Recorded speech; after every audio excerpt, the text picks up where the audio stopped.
5 ছেলের পর যখন এক কন্যা জন্মিল তখন বাপমাই অনেক আদর করিয়া তাহার নাম রাখিল নিরুপমা। এই গোষ্ঠীতে এমন শৌখিন নাম ইতিপূর্বে কখনো শোনা যায় নাই। প্রায় ঠাকুরদেবতার নামই প্রচলিত ছিল, গণেশ, কার্তিক, পার্বতী তাহার উদাহরণ। এখন নিরুপমার বিবাহের প্রস্তাব চলিতেছে। তাহার পিতা রামসুন্দর মিত্র অনেক খোঁজ করেন, কিন্তু পাত্র কিছুতেই মনের মতন হয় না। অবশেষে মস্ত এক রায়বাহাদুরের ঘরের একমাত্র ছেলেকে সন্ধান করিয়া বাহির করিয়াছেন। উক্ত রায়বাহাদুরের পৈতৃক বিষয়াশয় যদিও অনেক হ্রাস হইয়া আসিয়াছে, কিন্তু বনেদি ঘর বটে। বরপক্ষর হইতে 10,000 টাকা পণ এবং বহুল দান সামগ্রী চাহিয়া বসিল। রামসুন্দর কিছুমাত্র বিবেচনা না করিয়া তাহাতেই সম্মত হইলেন। এমন পাত্র কোনো মতে হাতছাড়া করা যায় না। কিছুতেই টাকার জোগাড় আর হয় না। বাধা দিয়া বিক্রয় করিয়া অনেক চেষ্টাতেও 6,7 বাকি রহিল। এইদিকে বিবাহের দিন নিকট হইয়া আসিয়াছে। অবশেষে বিবাহের দিন উপস্থিত হইল। নিতান্ত অতিরিক্ত সুদে একজন বাকি টাকাটা ধার দিতে স্বীকার করিয়াছিল, কিন্তু সময়কালে সে উপস্থিত হইল না। বিবাহ সভায় একটা তুমুল গোলযোগ বাঢ়িয়া গেল। রামসুন্দর আমাদের রায়বাহাদুরের হাতে পায়ে ধরিয়া বলিলেন, শুভ কার্য সম্পন্ন হইয়া যাক, আমি নিশ্চয়ই টাকাটা শোধ করিয়া দিব। রায়বাহাদুর বলিলেন, টাকা হাতে না পাইলে বর সভাস্থ করা যাইবে না। এই দুর্ঘটনায় অন্তপুরে একটা কান্না পড়িয়া গেল। এই গুরুতর বিপদের যে মূল কারণ, সে চেলি পড়িয়া, গহনা পড়িয়া, কপালে চন্দন লেপিয়া চুপ করিয়া বসিয়া আছে।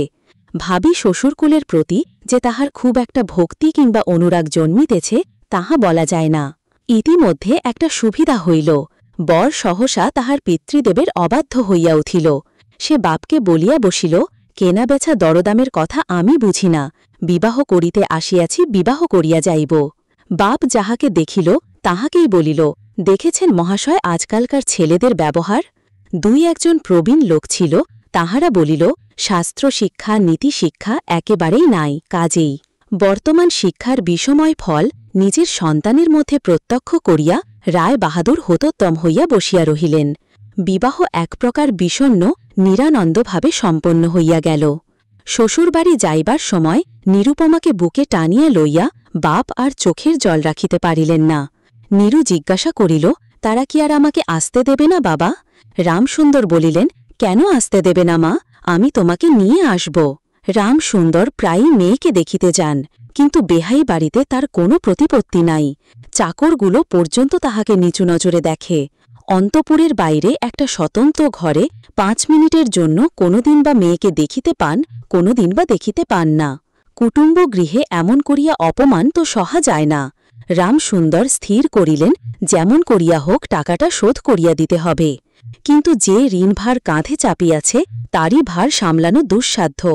খরচপত্রের অত্যন্ত টানাটানি পড়িয়াছে এবং পাওনাদারদের দৃষ্টিপথ এড়াইবার জন্য সর্বদাই নানা রকম হীন কৌশল অবলম্বন করিতে হইতেছে। এদিকে শ্বশুরবাড়ি উঠতে বসিতে মেয়েকে খোঁটা লাগাইতেছে। পিতৃগৃহের নিন্দা শুনিয়া ঘরে দ্বার দিয়া অশ্রু বিসর্জন তাহার নিত্যক্রিয়ার মধ্যে দাঁড়াইয়াছে। বিশেষত শাশুড়ির আক্রোশ আর কিছুতেই মেটে না। যদি কেহ বলে, আহা কি স্ত্রী, বউয়ের মুখখানি দেখিলে চোখ চুরিয়া যায়, শাশুড়ি ঝঙ্কার দিয়া উঠিয়া বলে, স্ত্রী তো ভারী, যেমন ঘরের মেয়ে তেমন স্ত্রী। এমনকি বউয়ের খাওয়া পড়ারও যত্ন হয় না। যদি কোনো দয়াপরতন্ত্র প্রতিবেশিনী কোনো ত্রুটির উল্লেখ করে, শাশুড়ি বলে, ওই ঢ্যার হয়েছে, অর্থাৎ বাপ যদি পুরা দাম দিত তো মেয়ে পুরা যত্ন পাইত। সকলেই এমন ভাব দেখায় যেন বধূর এখানে কোনো অধিকার নাই, ফাঁকি দিয়া প্রবেশ করিয়াছে। বোধ হয় কন্যার এই সকল অনাদর এবং অপমানের কথা বাপের কানে গিয়া থাকিবে। তাই রামসুন্দর অবশেষে বসতবাড়ি বিক্রয়ের চেষ্টা করিতে লাগিলেন। কিন্তু ছেলেদের যে গৃহহীন করিতে বসিয়াছেন সে কথা তাহাদের নিকট হইতে গোপনে রাখিলেন। স্থির করিয়াছিলেন বাড়ি বিক্রয় করিয়া সেই বাড়ি ভাড়া লইয়া বাস করবেন, এমন কৌশলে চলবেন যে তাহার মৃত্যুর পূর্বে এ কথা ছেলেরা জানিতে পারিবে না। কিন্তু ছেলেরা জানিতে পারিল। সকলে আসিয়া কাঁদিয়া পড়িল। বিশেষত বড় 3টি ছেলে বিবাহিত এবং তাহাদের কারোর বা সন্তান আছে। তাহাদের আপত্তি অত্যন্ত গুরুতর হইয়া দাঁড়াইল। বাড়ি বিক্রয় স্থগিত হইল। তখন রামসুন্দর নানা স্থান হইতে বিস্তর সুদে অল্প অল্প করিয়া টাকা ধার করিতে লাগিলেন। এমন হইল যে সংসারের খরচ আর চলে না। নীরু বাপের মুখ দেখিয়া সব বুঝিতে পারিল। বৃদ্ধের পক্ক কেশে, শুষ্ক মুখে এবং সদা সংকুচিতভাবে দৈন্য এবং দুশ্চিন্তা প্রকাশ হইয়া পড়িল। মেয়ের কাছে যখন বাপ অপরাধী, তখন সে অপরাধের অনুতাপ কি আর গোপন রাখা যায়? রামসুন্দর যখন বেহাই বাড়ির অনুমতিক্রমে ক্ষণকালের জন্য কন্যার সাক্ষাৎ লাভ করিতেন, তখন বাপের বুক যে কেমন করিয়া ফাটে তাহা তার সেই ব্যথিত পিতৃহৃদয়কে সান্ত্বনা দিবার উদ্দেশ্যে দিন কতক বাপের বাড়ি যাইবার জন্য নীরু নিতান্ত অধীর হইয়া উঠিয়াছে। বাপের ম্লান মুখ দেখিয়া সে আর দূরে থাকিতে পারে না। একদিন রামসুন্দরকে কহিল, বাবা, আমাকে একবার বাড়ি লইয়া যাও। রামসুন্দর বলিলেন, আচ্ছা, কিন্তু তাহার কোনো জোর নেই। নিজের কন্যার উপরে পিতার যে স্বাভাবিক অধিকার আছে তাহা যেন পণের টাকার পরিবর্তে বন্ধক রাখিতে হইয়াছে।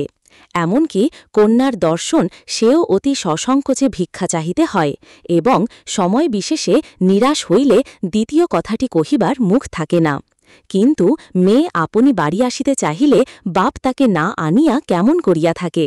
তাই বেহাইয়ের নিকট সে সম্বন্ধে দরখাস্ত পেশ করিবার পূর্বে রামসুন্দর কত হীনতা, কত অপমান, কত ক্ষতি স্বীকার করিয়া যে ৩,০০০ টাকা সংগ্রহ করিয়াছিলেন সে ইতিহাস গোপন থাকাই ভালো। নোটকখানি রুমালে জড়াইয়া চাদরে বেঁধিয়া রামসুন্দর বেহাইয়ের নিকট গিয়া বসিলেন। প্রথমে হাস্যমুখে পাড়ার খবর পারিলেন। হরেকৃষ্ণের বাড়িতে একটা মস্ত চুরি হইয়া গিয়াছে, তাহার আদ্যপান্ত বিবরণ বলিলেন। নবীন মাধব, রাধা মাধব দুই ভাইয়ের তুলনা করিয়া বিদ্যা, বুদ্ধি ও স্বভাব সম্বন্ধে রাধা মাধবের সুখ্যাতি এবং নবীন মাধবের নিন্দা করিলেন। শহরে একটা নতুন ব্যামো আসিয়াছে, সে সম্বন্ধে অনেক আজগুবি আলোচনা করিলেন। অবশেষে হুঁকাটি নামাইয়া রাখিয়া কথায় কথায় বলিলেন, হাঁ বেহাই, সেই টাকাটা বাকি আছে বটে। রোজই মনে করি যাচ্ছি, অমনি হাতে করে কিছু নিয়ে যাই, কিন্তু সময়কালে মনে থাকে না। আর ভাই, বুড়ো হয়ে পড়েছি। এমনই এক দীর্ঘ ভূমিকা করিয়া পঞ্জরের ৩খানি অস্থির মতো সেই ৩খানি নোট যেন অতি সহজে, অতি অবহেলায় বাহির করিলেন। সবেমাত্র ৩,০০০ টাকার নোট দেখিয়া রায় বাহাদুর অট্টহাস্য করিয়া উঠিলেন। বলিলেন, থাক বেহাই, ওতে আমার কাজ নেই। একটা প্রচলিত বাংলা প্রবাদের উল্লেখ করিয়া বলিলেন, সামান্য কারণে হাতে দুর্গন্ধ করতে তিনি চান না। এই ঘটনার পরে মেয়েকে বাড়ি আনিবার প্রস্তাব কাহারও মুখে আসে না। কেবল রামসুন্দর ভাবিলেন, সে সকল কুটুম্বিতা সংকোচ আমাকে আর শোভা পায় না। মর্মাহতভাবে অনেকক্ষণ চুপ করিয়া থাকিয়া অবশেষে মৃদুস্বরে কথাটা পারিলেন। রায় বাহাদুর কোনো কারণমাত্র উল্লেখ না করিয়া বলিলেন, সে এখন হচ্ছে না। এই বলিয়া কর্মপক্ষে স্থানান্তরে চলিয়া গেলেন। রামসুন্দর মেয়ের কাছে মুখ না দেখাইয়া কম্পিত হস্তে কয়েকখানি নোট চাদরের প্রান্তে বাঁধিয়া বাড়ি ফিরিয়া গেলেন। মনে মনে প্রতিজ্ঞা করিলেন, যতদিন না সমস্ত টাকা শোধ করিয়া দিয়া অসংকোচে কন্যার উপরে দাবি করতে পারিবেন, ততদিন আর বেহাই বাড়ি যাইবেন না। বহুদিন গেল। নিরুপমা লোকের উপর লোক পাঠায়, কিন্তু বাপের দেখা পায় না। অবশেষে অভিমান করিয়া লোক পাঠানো বন্ধ করিল। তখন রামসুন্দরের মনে বড় আঘাত লাগিল, কিন্তু তবু গেলেন না। আশ্বিন মাস আসিল। রামসুন্দর বলিলেন, এবার পূজার সময় মাকে ঘরে আনিবই, নহিলে আমি। খুব একটা শক্ত রকম শপথ করিলেন। পঞ্চমী কি ষষ্ঠীর দিনে আবার চাদরের প্রান্তে গুটিকতক নোট বাঁধিয়া রামসুন্দর যাত্রার উদ্যোগ করিলেন। ৫ বছরের এক নাতি আসিয়া বলিল, দাদা, আমার জন্যে গাড়ি কিনতে যাচ্ছিস। বহুদিন হইতে তাহার ঠেলা গাড়িতে চড়িয়া হাওয়া খাইবার শখ হইয়াছে, কিন্তু কিছুতেই তাহা মিটিবার উপায় হইতেছে না। ৬ বছরের এক নাতিনী আসিয়া সরদনে কহিল, পূজার নিমন্ত্রণে যাইবার মতো তাহার একখানিও ভালো কাপড় নেই। রামসুন্দর তাহা জানিতেন এবং সে সম্বন্ধে তামাক খাইতে খাইতে বৃদ্ধ অনেক চিন্তা করিয়াছেন। রায় বাহাদুরের বাড়ি যখন পূজার নিমন্ত্রণ হইবে, তখন তাহার বধূগণকে অতি যৎসামান্য অলঙ্কারে অনুগ্রহ পাত্রের মতো যাইতে হইবে। এ কথা স্মরণ করিয়া তিনি অনেক দীর্ঘ নিঃশ্বাস ফেলিয়াছেন, কিন্তু তাতে তাহার ললাটের বার্ধক্য রেখা গভীরতর অঙ্কিত হওয়া ছাড়া আর কোনো ফল হয় নাই। দৈন্য পীড়িত গৃহের ক্রন্দনধ্বনি কানে লইয়া বৃদ্ধ তাহার বেহাই বাড়িতে প্রবেশ করিলেন। আজ তাহার সে সংকোচ ভাব নাই। দ্বার রক্ষী এবং ভৃত্যদের মুখের প্রতি সে চকিত সলজ্জ দৃষ্টিপাত দূর হইয়া গিয়াছে, যেন আপনার গৃহে প্রবেশ করিলেন। শুনিলেন রায় বাহাদুর ঘরে নাই, কিছুক্ষণ অপেক্ষা করতে হইবে। মনের উচ্ছ্বাস সম্বরণ করতে না পেরিয়া রামসুন্দর কন্যা সাহিতে সাক্ষাৎ করিলেন। আনন্দে দুই চোখ দিয়া জল পড়তে লাগিল। বাপও কাঁদে, মেয়েও কাঁদে, দুইজনে কেহ আর কথা কহিতে পারে না। এমন করিয়া কিছুক্ষণ গেল। তারপরে রামসুন্দর কহিলেন, এবার তোকে নিয়ে যাচ্ছি মা, আর কোনো গোল নাই। এমন সময় রামসুন্দরের জ্যেষ্ঠ পুত্র হরমোহন তার দুটি ছোট ছেলে সঙ্গে লইয়া সহসা ঘরে প্রবেশ করিলেন। পিতাকে বলিলেন, বাবা, আমাদের তবে এবার পথে ভাসালে? রামসুন্দর সহসা অগ্নিমূর্তি হইয়া বলিলেন, তোদের জন্য কি আমি নরকগামী হব?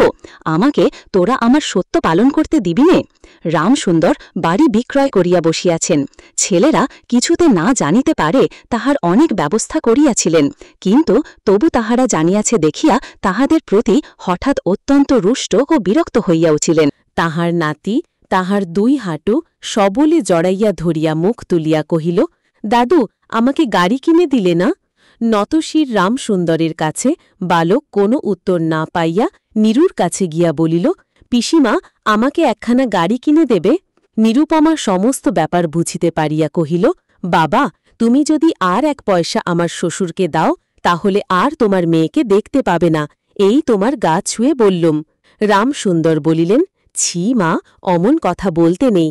আর এ টাকাটা যদি আমি না দিতে পারি, তাহলে তোর বাপের অপমান আর তোরও অপমান। নীরু কহিল, টাকা যদি দাও তবেই অপমান। তোমার মেয়ের কি কোনো মর্যাদা নেই?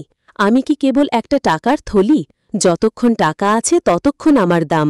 না বাবা, এ টাকা দিয়ে তুমি আমাকে অপমান করো না। তাছাড়া আমার স্বামী তো এ টাকা চান না। রামসুন্দর বলিলেন, তাহলে তোমাকে যেতে দেবে না মা? নিরুপমা কহিল, না দেয় তো কি করবে বলো? তুমিও আর নিয়ে যেতে চেও না।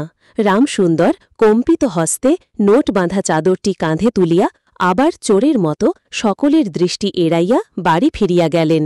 কিন্তু রামসুন্দর এই যে টাকা আনিয়াছিলেন এবং কন্যার নিষেধে সে টাকা না দিয়াই চলিয়া গেছেন, সে কথা গোপন রহিল না। কোনো স্বভাব কৌতূহলী দ্বার লগ্নদাসী নীরুর শাশুড়িকে এই খবর দিল। শুনিয়া তাহার আর আক্রোশের সীমা রহিল না।